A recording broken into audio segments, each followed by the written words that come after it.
I think a lot of times it really starts off with everybody when they set a goal is imagining the outcome. The difference between a goal and a fantasy effectively is that a fantasy is a desired outcome with no strategic or tactical plan. And a goal should ideally be something that you're taking and you're saying, I want this outcome. Here are the things that I'm going to do to achieve that outcome.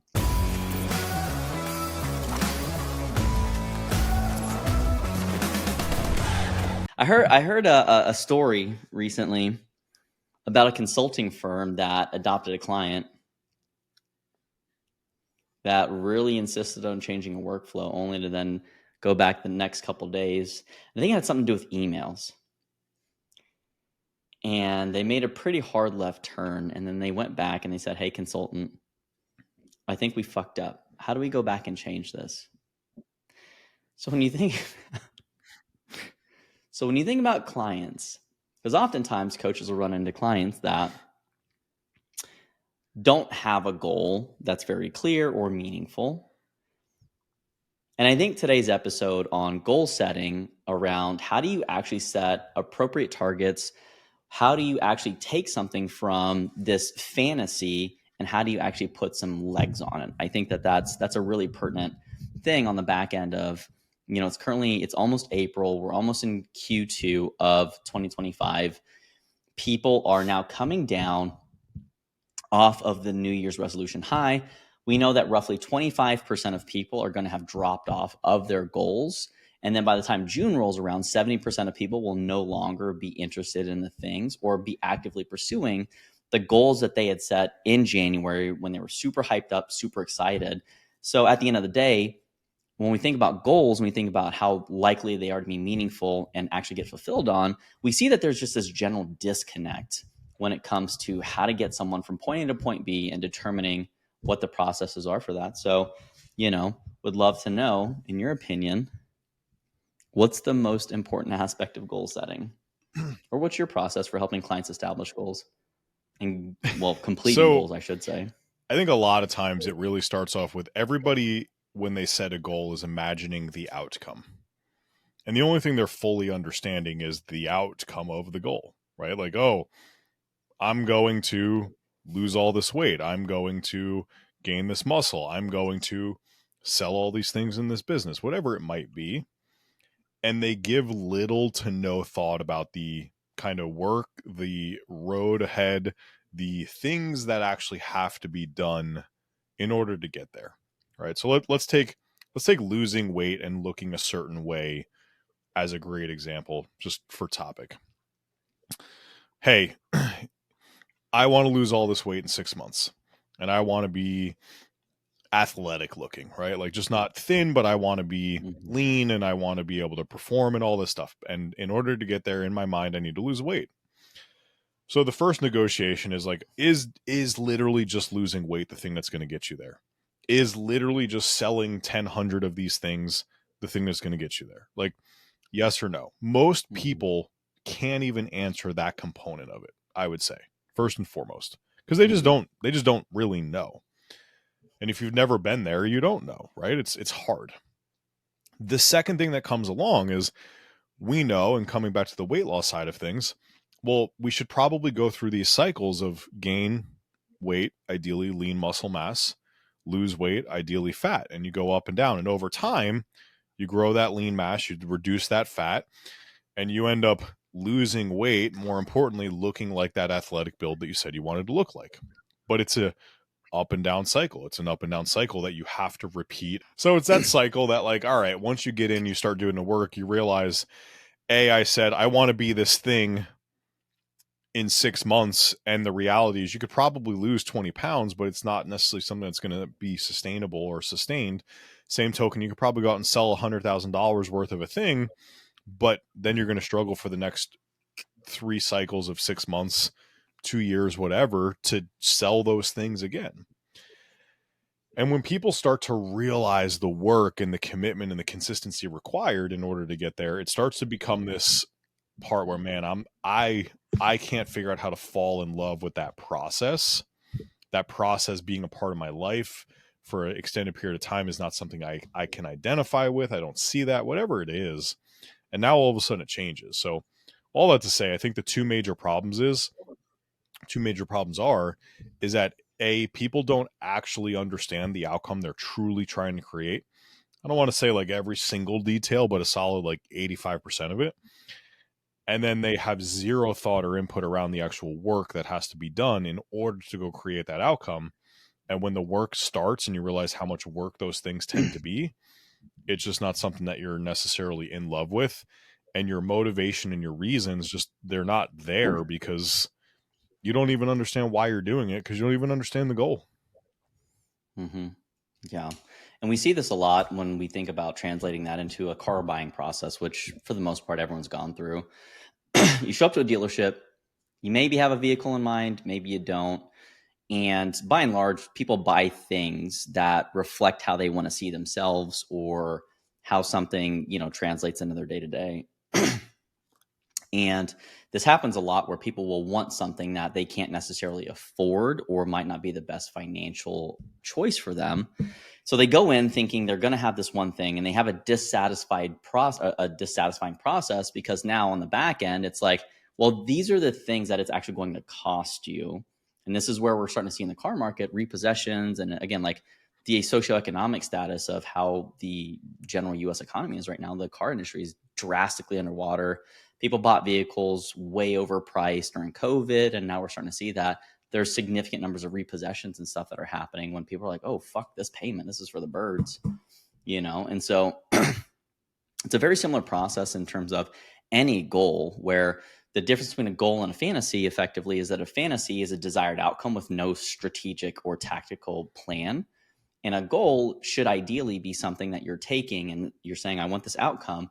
Here are the things that I'm going to do to achieve that outcome. And that's if you take it one level in terms of more mature, that's cool. But now this is where Muhammad Ali had a saying of like, everyone has a plan until you get punched in the mouth. And that's where the value of coaches comes in terms of a lot of your clients will come in and they'll say, hey, I want to lose 20 pounds. And you're like, okay, cool. Let's set a smart goal, specific, measurable, attainable, realistic, time bound, right? Like, okay, well, I want to lose that 20 pounds. Okay, well, by when do you want to lose the 20 pounds? You're like, and it's arbitrary. They're like, oh, in 2 months. You're like, kind of aggressive, but sure. Okay, then what's that going to do for you? And they kind of go down the 5 whys, and they have a very invasive, probing conversation with someone that may not even trust them in the first time that they're meeting this individual. And so, I think people are really eager to figure out the perfect goal versus figure out a general direction to start moving in, and then getting more clear on what that outcome is going to be based upon the behaviors and the trade-offs. So in our education courses, we have something called Willing, Able, and Ready.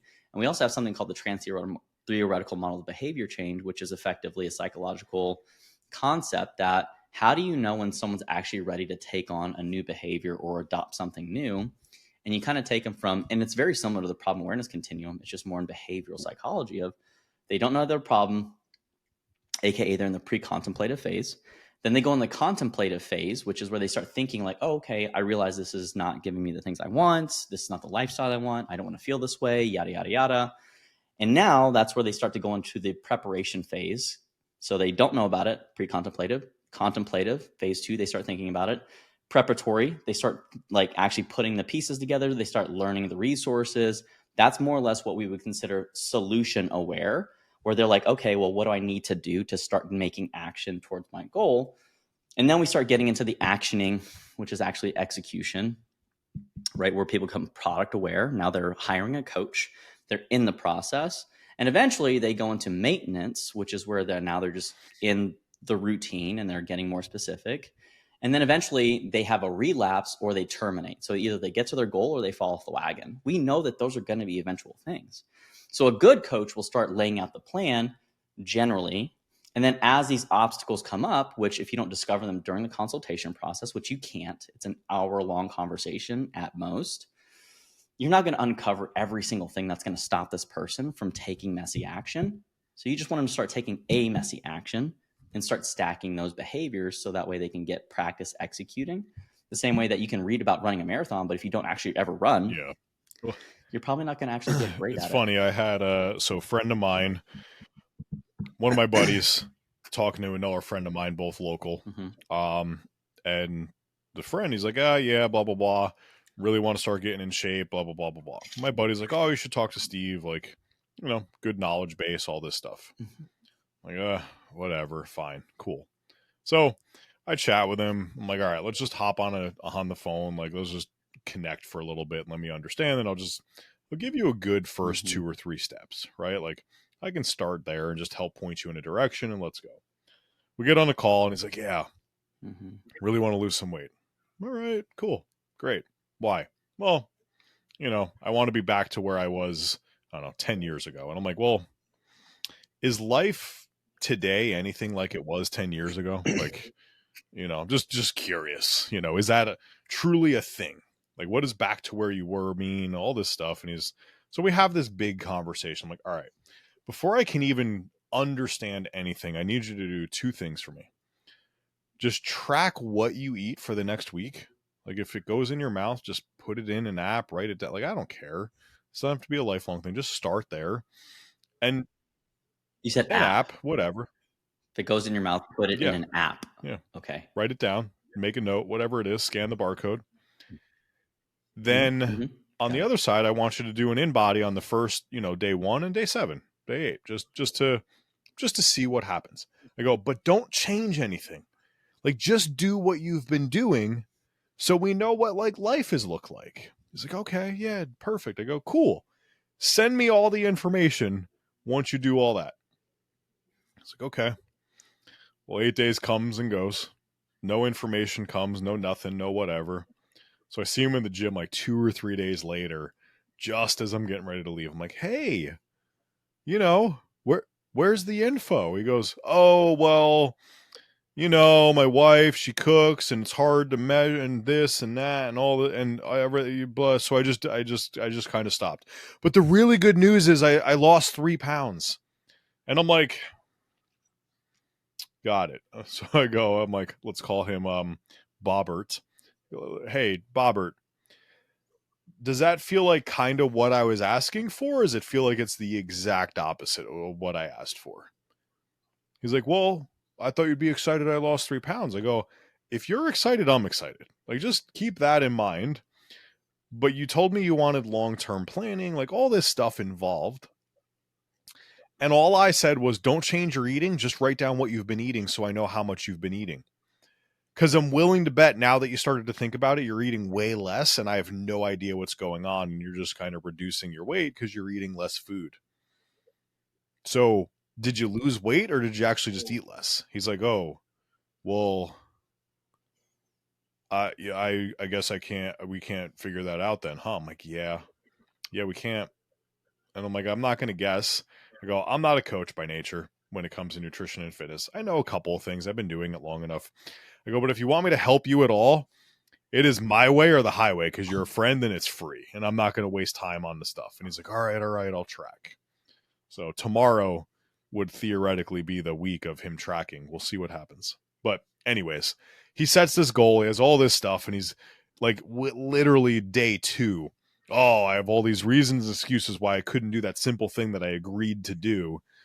And I'm like, you just lied on the phone to me. I don't think you did it intentionally. Like, yeah, no, I'm in for the long haul and the sustainability and all these things. Like, all right, whatever. Mm. Guess what? I'm not that good of a coach. I'm not going to try that hard. So either do it this one fucking way or I'm not the guy for you. Yeah, and that's a lot of coaches will Yeah. be in that space when they hire people, and this is when we think about people buying programs in 2025. That's by and large of like, do it this way or Mm-hmm. it's not going to work. And even when people do those things, like it's still hit or miss because everyone's going to respond a little bit differently. And when we think about the nature of goal setting, we want the outcome similar. It's a little red sticky, similar to the way that when you are going somewhere, you will put an end destination in your GPS. You're not like, hey, I'm going to take this route and this route and this route. I'm going to take a left on here on Lee Street and then take a right on Robert Street. And then eventually I want to end up Confederate Avenue. Don't know why I picked that analogy. I'm in Georgia. It's fine. But you're going down this route and people get so rigid on it has to go this way versus what Bruce Lee said, flow like water. And, the GPS exists because what happens if there's some construction that you don't know about? What happens if, it's rush hour and taking surface streets is actually going to be faster than taking 285 around Atlanta because for whatever reason, they've been doing the same fucking construction on the same 2-mile stretch for the last 27 years. And I'm not even exaggerating. That is wild. I left for Phoenix, came back, and they're still doing it. It takes me like 25 minutes to go 2.5 miles. Bro, it's not it. It's not the move. And so by putting in GPS, it actually routed me to some back roads, same distance, literally, but it took about 15 minutes. So point being is that goal setting effectively is like, hey, I want to get crystal clear on what it's going to take to get to the end destination, depending on the time of day, depending on what's going on in your life, depending upon what resources you have access to.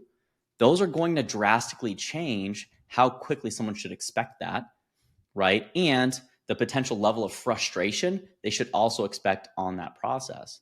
And when I say frustration, remember, frustration, if you've listened to any of our previous episodes, is just unmet expectations. And that's actually on the part of the coach. So when we say like, hey, all I am is a mirror as a coach, I will reflect what you're doing and what you're getting and help you start to understand the bridge between the two and making better recommendations, better behavioral choices in your day-to-day that are more on track with the way that you want to turn out, right? So if you want to lose weight, generally speaking, you have to be in a caloric deficit, meaning you have to eat less than what your body needs to stay where it is right now. What did you do this week? So in your case of your friend, I lost 3 pounds. I would say, okay, great. So how did you lose that 3 pounds? What did you do consistently that we can replicate this next week? And it would be like a shrug, like, well, I don't really know. And as a coach, I would say, well, then I don't know what to recommend for you. So we're going to work on something called your adoption curve, which means that we need to master this skill. We're going to go as fast as you can adopt this skill, which means you need to practice. You ever seen a kid swing at a T-ball for the first time? It's atrocious. I was that kid, right? And you got to sit there, you got to walk behind the kid, you got to hold it, you got to literally move them through the skill. And that's the nature of basic rudimentary coaching for a lot of people that may not have the skill set, because everyone knows that they probably need to eat a little bit less and move a little bit more for the most part, right? But then what are the actual tactics that go into that? So we have this framework that we mentioned in our certification courses, that the SMART analogy, or the SMART acronym, it's great to generally set the goal, but it's not the most effective in terms of execution. So we actually have a different acronym that's the same, SMART, right? But the S starts for starting point. You got to know where you are, which means you need to conduct the appropriate assessments. If you want to lose body fat, you should measure body fat. If you want to get more cardiovascular endurance, you should probably go do some kind of run test, a VO2 max test. If you want to have a bigger upper body, maybe you should go do an in-body, maybe a DEXA, maybe some kind of body composition scan. Maybe you should go do some pull-up testing. I don't know, different things like that. The goal then determines what assessments are most likely to represent progress. And that's where you want to make sure that you have a good starting point so that we can measure, are you moving in the right direction? If you have no idea where you are current day, how are you supposed to know what's changing? How are you supposed to know what to recommend as a coach? So then the M stands for metrics.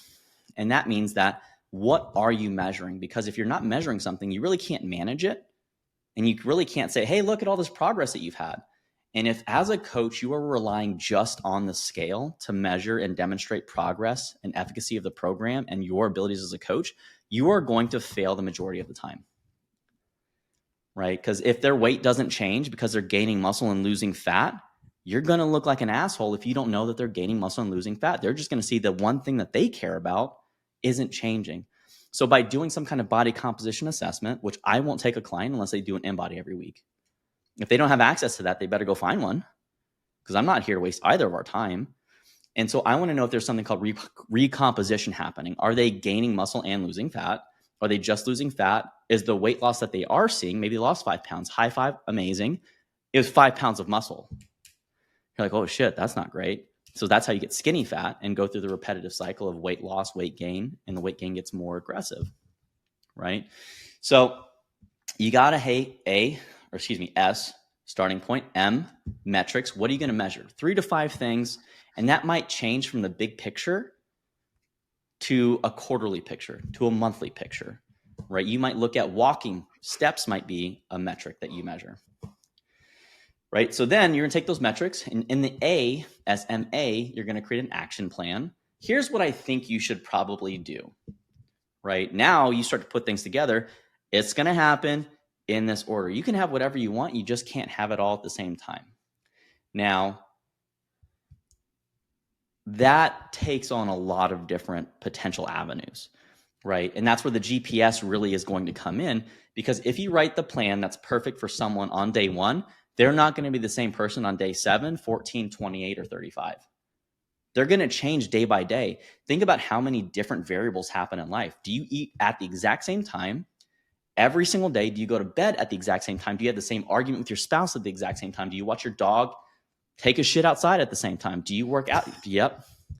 Right? Do you work out at the same time every day? If you're working out at the same time every day for 7 days a week, congratulations. You are probably an Android, and you probably are running OS GPT 4.5. My workout days, it's amazing. Weekdays, I am walking out my door at 5:30, 5:35 in the morning.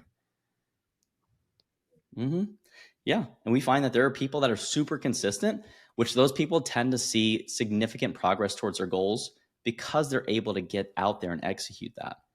But here's the thing, like, after you have an action plan, you also have to have the A in SMART goal, which is the R, refinement process.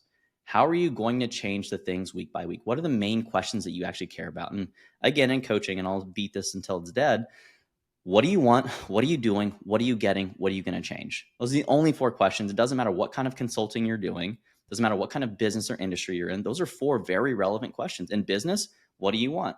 Okay, I want to increase my profitability. What are you doing? What are you getting? What are you going to change? And so that's the value of anyone that's in a service space. In a massage therapy, what do you want? Well, I want to feel better, or I want to move. I want to have more range of motion. Okay, well, what are you doing? Well, I keep doing bicep curls every fucking hour, and I have for the last 10 years. Well, no wonder you're going to walk around like this, right? You're going to fucking look like you do bicep curls all damn time, and you're going to probably have limited shoulder range of motion. So my point is that everything that you have right now is a function of the behaviors and the choices you made up until that moment. And coaches are just there to say, hey, are those behaviors and choices aligned with where you would like to be? And if not, what are some things that we can do and change or recommend that might take you some time to get used to and are palatable and going to lead you in the right direction? And that means that the last one is T, which I do agree that time bound matters, or the timeline, right? By this point, we should be here. By this point, we should be here. By this point, we should be here. And that's going to largely be relegated to how quickly people can adopt new behaviors. If you're really good, let's again use like a baseball athlete, right? If you're doing little league and you can't hit the tee, you can't hit the ball off the tee, ain't no way you're going to be ready for the major leagues in a year.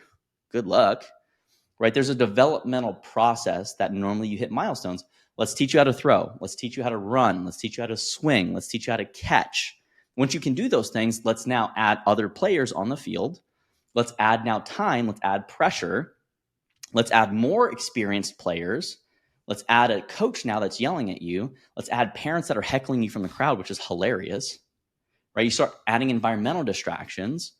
And now that's where you slowly start to integrate and prepare yourself for the end result or the demands that are performance oriented, right? If you want to go and work at a Fortune 500 company like Goldman Sachs, you might have to go and, work a shitty internship somewhere where they treat you terribly and you work god awful hours.